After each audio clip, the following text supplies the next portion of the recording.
ဈေးသက်တာတဲ့နားကြကရိယာလေးတွေအကြောင်းကိုရှင်းပြပေးခြင်းပါတယ်အဲ့တော့ပထမဆုံးဒီလိုနားကြကရိယာလေးတွေကဘယ်လိုအလုပ်လုပ်လဲဆိုတာကိုရှင်းပြပေးပါမယ်သူတို့မှာကျွန်တော်တို့ဒီ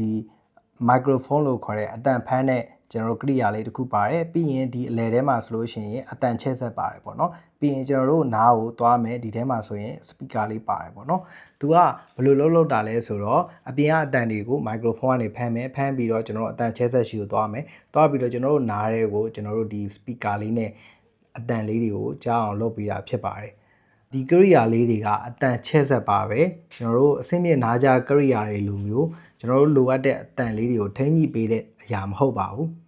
ရှိသမျှအတန်တွေအကုန်လုံးချဲ့ပေးတဲ့အရာပေါ့နော်အဲ့တော့ဆိုလိုချင်တာကကျွန်တော်က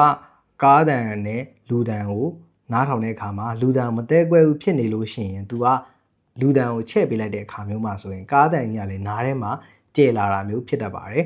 အဆင့်မြင့်နားကြကရိယာတွေကတော့ကျွန်တော်တို့လူတန်ကိုချဲ့မယ်ဆိုရင်လူတန်ကိုပဲချဲ့ပေးပြီးတော့ကားတန်ကိုသူ့ရဲ့အရှိတိုင်းလေးပဲတက်ပြီးငိမ်တက်ပြီးတော့ထုတ်ပေးတယ်ဖြစ်တဲ့အတွက်ကြောင့်မလို့ကျွန်တော်တို့လူတန်ကိုကျဲလာပြီးတော့ကားတန်ကတော့ပုံမှန်တိုင်းကြားရတာဖြစ်ပါတယ်ဒါပေမဲ့ဒါလေးတွေကအသုံးဝင်တဲ့နေရာတွေလည်းရှိနေပါတယ်ဘလို့လူတွေမှာအသုံးဝင်လဲဆိုတော့ဗျာကျွန်တော်တို့ဒီအဆင့်မြင့်နားကြကရိယာတွေကိုဝယ်ဖို့မတက်နိုင်သေးဘူးเนาะဒီလိုဟာလေးတွေကိုစမ်းသုံးကြည့်အောင်မယ်ဒါမှနောက်အဆင်ပြေမှနောက်အကောင်းစားကြီးကိုသုံးမယ်ဆိုတော့လူနာတွေအတွက်ဆိုလို့ရှိရင်တော့ဒါသုံးဝင်ပါတယ်ပြီးနောက်တစ်ခုကတော့နားအကြားအာရုံထိခိုက်တာအရင်မဆိုးသေးဘူးအခုမှအစပဲရှိသေးရဆိုလို့ရှိရင်เนาะတော့ဒါမျိုးဟာလေးတွေကိုအသုံးပြုလို့ရပါတယ်ကြံလေးကတော့ကျွန်တော်တို့၅ချက်ပေးခြင်းပါတယ်ပထမတစ်ခုကတော့ဒီကောင်လေးတွေကိုအသုံးပြုတဲ့အခါမျိုးမှာဆိုလို့ရှိရင်ဒီအတန်ကိုပေါ့နော်အနိုင်ဆုံးကနေစပြီးတော့တဖြည်းဖြည်းတင်သွားဖို့လိုပါတယ်သူ့မှာတော့အတန်ချဲ့တဲ့သူကအတိုးလျှော့လို့ရတဲ့ဟာလေးရှိရပေါ့နော်အဲ့ဒါလေးကိုကျွန်တော်တို့အနိုင်ဆုံးအဆင့်မှာပဲအရင်ထားပါအနိုင်ဆုံးကနေမှကျွန်တော်တို့နားထောင်ကြည့်မယ်နားထောင်ကြည့်လို့မှအတန်မသေးကွဲဘူးဆိုရင်နောက်ထပ်တစ်ဆင့်ထပ်တင်မယ်နားထောင်ကြည့်မယ်အဆင်ပြေသွားပြီဆိုလို့ရှိရင်နည်းနည်းလေးကြားတာအဆင်ပြေသွားပြီဆိုလို့ရှိရင်ကိုထပ်မချဲ့တော့နဲ့ပေါ့နော်အဲ့လောက်မှပဲရက်ထားလိုက်ပါဘာဖြစ်လို့လဲဆိုတော့ကျွန်တော်တို့တားနှင်းချဲ့လိုက်မယ်ဆိုရင်ခုနကျွန်တော်ရှင်းပြခဲ့သလိုပဲကိုမလို့ခြင်းတဲ့စူညံတန်တွေကပါဒီမိုက်ခရိုဖုန်းကနေပြီးတော့အတန်ချဲ့ဆက်ကနေပြီးတော့ဝင်လာပြီးတော့ကျွန်တော်တို့နားရဲကိုမလိုအပ်တဲ့အတန်တွေရောက်လာမှာဖြစ်လို့ပါ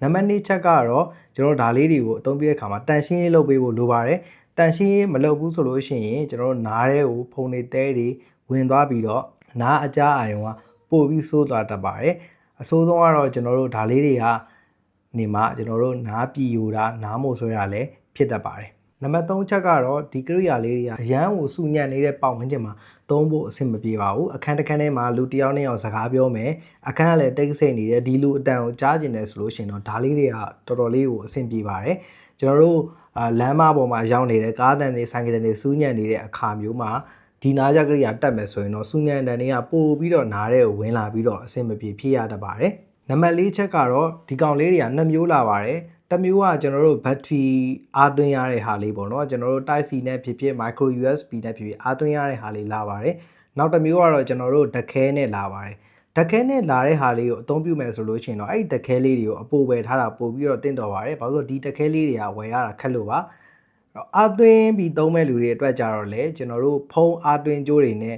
သွင်းလို့ရပါတယ်ဒါပေမဲ့ကျွန်တော်တို့ဈေးကြီးတဲ့ဖုန်းတွေမှာပေါ့နော် fast charging ပါပါတယ်ကျွန်တော်တို့အမြန်နှုန်းမြင့်အားသွင်းလို့ရတဲ့ဈေးကြီးတဲ့ဖုန်းတွေမှာပါတဲ့ကျွန်တော်အားသွင်းကြိုးတွေနဲ့ဒီကောင်လေးတွေကိုသွင်းလို့မရပါဘူးဒီကောင်လေးတွေကအများသောအားဖြင့်5 watt လောက်ပဲ support လုပ်တာဖြစ်တဲ့အတွက်ကြောင့် fast charging တွေပါတဲ့ကျွန်တော်တို့ဖုန်းကောင်းစားတွေမှာပါတဲ့ charger တွေကိုဒီမှာတွားပြီးတော့သွင်းလို့မရပါဘူးနံပါတ်5အချက်ကတော့အရေးကြီးဆုံးအချက်ဖြစ်ပါတယ်ဒါကဘာလဲဆိုတော့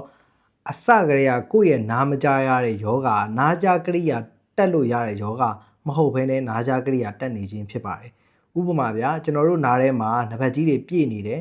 ဒါတွေကိုထုတ်လိုက်ပြီဆိုရင်ပြန်ကြားရနိုင်ပါတယ်အဲ့ဒါကိုနားကြားကရိယာတွတ်တက်လို့မရပါဘူးကျွန်တော်တို့ရဲ့နားရောင်နေတယ်ပိုးဝင်နေတယ်အဲ့ဒါဆိုရင်ကျွန်တော်တို့အယောင်ကျအောင်လုပ်နိုင်မယ်ဆိုလို့ရှိရင်ဒီလိုနားကြားကရိယာတက်เสียရမလိုပါဘူးကျွန်တော်တို့နားစီပေါက်န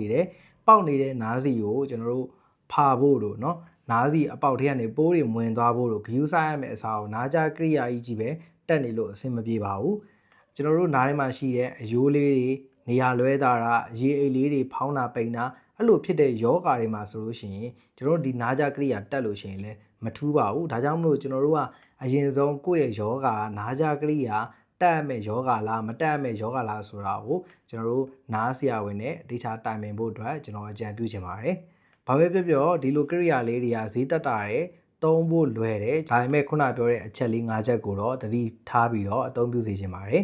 ။မင်္ဂလာပါကျွန်တော်ဒေါက်တာဘုံဖြစ်ပါတယ်။